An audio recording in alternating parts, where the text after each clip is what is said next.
CBS Sports presents Beyond the Baseline, sponsored by American Express. Well, actually, 1968 was such a special year because it was the start of open tennis. Good afternoon. Bud Collins along with Jack Kramer with you at Forest Hills, where we're reaching the climax of an extraordinary event in tennis, the first U.S. Open. And, of course, then being televised as well was terrific. Pat Summerall again with Tony Trabert and Virginia Wade. Pat Summerall was a legend. Tony Trabert was a tennis legend, so I had the greatest respect for them. And it was just amazing working for such big shots, really. The stadium at the National Tennis Center is absolutely packed for the men's final. I just remember what an honor it was for me the first time I got to sit in that booth, you know, and be there with Tony Trabert and Pat Summerall. I mean, the voices of the U.S. Open. Thank you very much, Jack. And Tony, what do you think? If I must say so, I think Pat and I did it very well. We certainly enjoyed working together, that's for sure. This is what they paid for. This is what they want. In 1991, Jimmy Connors was making his remarkable run to the semifinal. And John stopped in the booth briefly.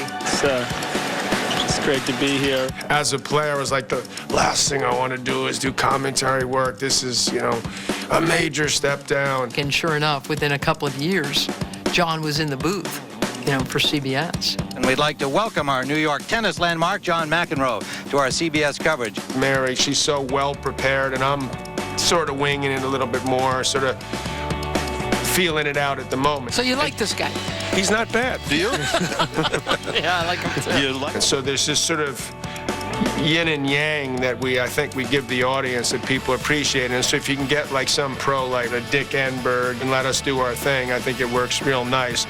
I'm joined now by my peerless partners, Mary CARILLO and Hall of Famer John McEnroe. I was just the moderator, if you will. I just had to get the nuts and bolts in and so let them go free rein. One of my goals was to make Dick Enberg laugh.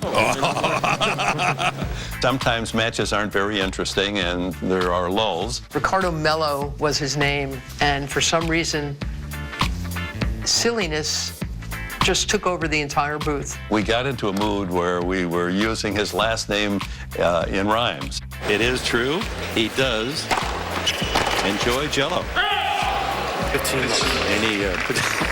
Why are you laughing at that?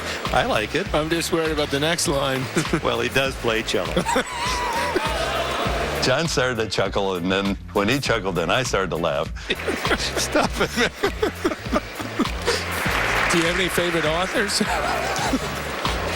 Longfellow is a possibility. Stop it, man. Poor Mary, she just looked at the two of us and said, oh, what's going on with those kids?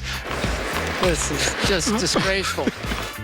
John McEnroe, I mean, he knows where and when to rub shoulders. If you've been wondering why you haven't heard John McEnroe's voice, he knows where to go. President Clinton is in the audience, and look who's sitting next to him. John Patrick McEnroe. Why does that picture make me nervous? John, what do you think of the match so far? Oh, sorry, Mr. Clinton. Maybe you can help us. Come on. Someone's going to call this a job. You got to be You cannot be serious. This isn't a job. Without CBS, the U.S. Open would not be what it is today. That is for sure. The 31 years I spent at CBS were very special to me. I loved it, and I love you. Thank you. I don't think anyone on the outside can fully appreciate the passion, the diligence, the dedication that this team at CBS has had for the U.S. Open. For those 2 weeks at the end of the summer, I mean, that has been a great joy and blessing of my life, to be a part of CBS's coverage of the U.S. Open. And I will cherish it forever. For all of us at CBS Sports, this is Pat Summerall saying so long from the National Tennis Center in Flushing Meadow, New York.